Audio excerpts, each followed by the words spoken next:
Selamat pagi Dosana Ranah Minang Kasadonyo, Baka Bahariko, semoga selalu sehat dan tetap semangat.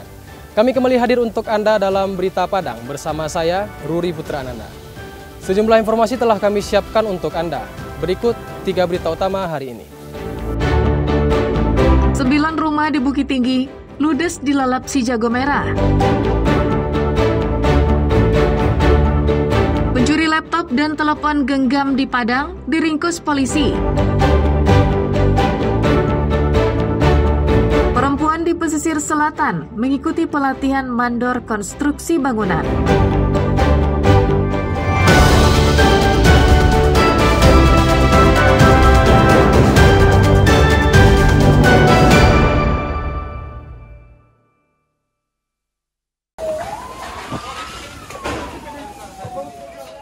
Warga kota Bukit Tinggi dikejutkan oleh peristiwa kebakaran yang melanda permukiman penduduk di Kelurahan Birugo, Kecamatan Guguk Panjang, pada Selasa siang.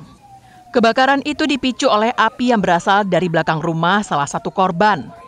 Dengan cepat, api menyambar bangunan lain yang sebagian besar terbuat dari kayu. Penghuni rumah berjibaku menyelamatkan barang-barangnya ke tempat yang aman. Salah seorang penghuni rumah bahkan nyaris pingsan menyaksikan tempat tinggalnya terbakar hebat. Sempitnya akses menuju rumah yang terbakar menyebabkan petugas pemadam kebakaran kesulitan mencapai lokasi. Api dengan cepat melahap bangunan di sekitarnya karena kencangnya angin. Bahkan api juga menyambar bangunan bertingkat yang berjarak 100 meter dari lokasi pertama. 9 unit mobil kebakaran dikerahkan untuk memadamkan api. 2 di antaranya berasal dari Agam. Saksi di lokasi kejadian menerangkan, api berasal dari belakang rumah yang tiba-tiba membesar karena tiupan angin kencang. Seketika api menyambar seluruh isi rumah dan meluas ke bangunan lain. Awak kadang di belakang sih bang, nampak kakak. Kadang sepi di belakang tuh bang, kemarin dipanggil orang. Setara, sama-sama. Nggak tahu ada kak, yang berdua di belakang kadang. Wak kerajo juga, wak pemanasan rumah. Abang wak pitan orang kakak wak di rumah tuh ada kunci papo. Ya, kemangkonya tiba-tiba ada orang manggil tetangga wak kok. Api lagi di belakang kadang api kok. Entah di sebelah rumah yang mana, yang penting api di kadang belakang dulu. Ini pas kejadian di mana tadi? Di dalam rumah. Di dalam rumah kuning ini? Enggak. Oh, yang sempat Bang Dedi tadi? Jam berapa tadi kejadiannya? Jam berapa sama dia? 11-an. Dari mana arah api tadi? Di belakang. Ada aktivitas apa di belakang? Orang pada pai. Awas orang rumah. Jana. Iya si adik awas pai. Kedua. Belum diketahui pasti api berasal dari mana. Karena saat kebakaran terjadi, sebagian penghuni rumah sedang beraktivitas di luar. Api melahap sejumlah rumah kontrakan yang terbuat dari kayu. Kekuatan personel kayak gini kurang 35 orang. Truk pemadam ada 7 unit. Api harus pede gerakan. Dalam penyelidikan pihak yang berwajib. Kendalanya angin kencang. Rumahnya dalam gang. Ada 2 TKP. Yang TKP 1 7 rumah. TKP 1 unit. Pindah api tadi karena angin kencang. Angin kencang waktu pemadaman api terbang hingga di atap rumah.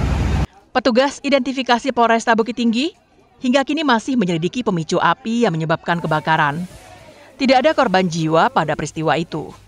Sedangkan kerugian ditaksir mencapai lebih dari 1 miliar rupiah. Dina Amrina melaporkan dari Bukit Tinggi.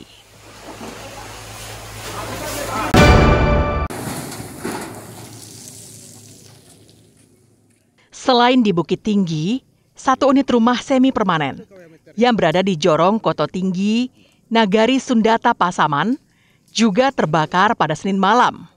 Mengetahui informasi kebakaran itu, petugas pemadam kebakaran dari Posko Lubuk Sikaping bergerak menuju lokasi. Sesampai di lokasi kejadian, api telah berkobar dengan hebat di rumah semi permanen itu, yang membakar bagian tengah rumah, menyisakan atap rumah. Seluruh isi bangunan sudah habis terbakar. Api akhirnya dapat dipadamkan petugas 20 menit kemudian. Usai dipadamkan, petugas masih menyemprot sisa-sisa kebakaran untuk proses pendinginan dan memastikan agar sisa api tak membesar lagi. Saat kebakaran itu terjadi, pemilik rumah dan keluarganya sedang berada di luar rumah untuk suatu keperluan. Selain perabotan rumah tangga, uang tunai lebih dari 5 juta rupiah dan beberapa gram perhiasan emas juga habis terbakar. Aduh, apa membarang awak di dalam kan. Pitih dia dapat kontan sekitar 5.700.000 dalam. Ada orang yang main bawa situ ya. Aduh, apa ya kan? Kok ada usuk sobok ya kan? Dua mewah dalam tu anggaran 2 gram lebih lah kan. Kalau untuk upaya pemadaman lebih kurang 20 menit.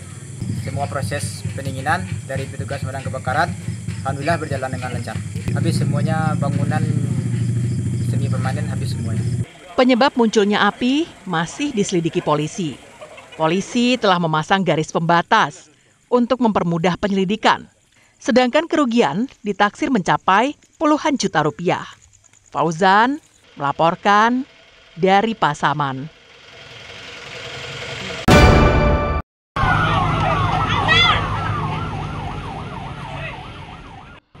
Kebakaran juga terjadi di Padang. Sebuah rumah yang memiliki banyak kamar dan berada di daerah Andalas, pusat kota Padang, terbakar hebat pada Senin sore. Dinas Pemadam Kebakaran Padang mengerahkan 7 mobil pemadam kebakaran dan puluhan personilnya ke lokasi.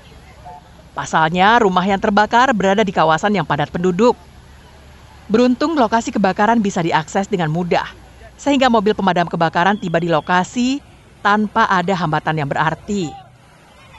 Dalam tempo setengah jam, api berhasil dikuasai petugas. Namun petugas tetap melakukan pendinginan materi yang terbakar agar tak lagi menyala. Proses pemadaman berlangsung lancar. Mobil pemadam kebakaran juga tak kesulitan mengambil air tambahan karena tak jauh dari lokasi mengalir sungai banjir kanal. Dan kami turunkan 7 unit armada dengan 80 orang personel. Bangunan satu bangunan, cuma agak banyak luas, ada kamarnya, lebih kurang penghuninya 15 orang, 3 kakak. Dengan kerugian lebih kurang 700 juta korban jiwa nih. Itu dari belakang lausal pertamanya laporan dari warga. Kamar kejadian kamar. Posisinya rumah ini padat penduduk, lebih kurang setengah jam bisa kami kendalikan. Keluarga penghuni rumah hanya bisa menangis menyaksikan rumah mereka sudah hangus terbakar. Tak banyak barang berharga dan perabotan serta peralatan rumah tangga yang bisa diselamatkan karena api berkobar dengan cepat. Tidak ada korban jiwa dalam kebakaran ini, namun kerugian ditaksir mencapai ratusan juta rupiah. Alfi melaporkan dari Padang.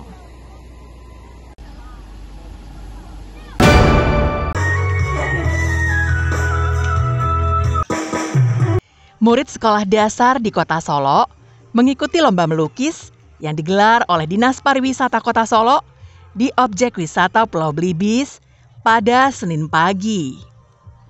Para peserta terlebih dulu menggambar pemandangan alam dengan pensil dan kemudian diberi warna.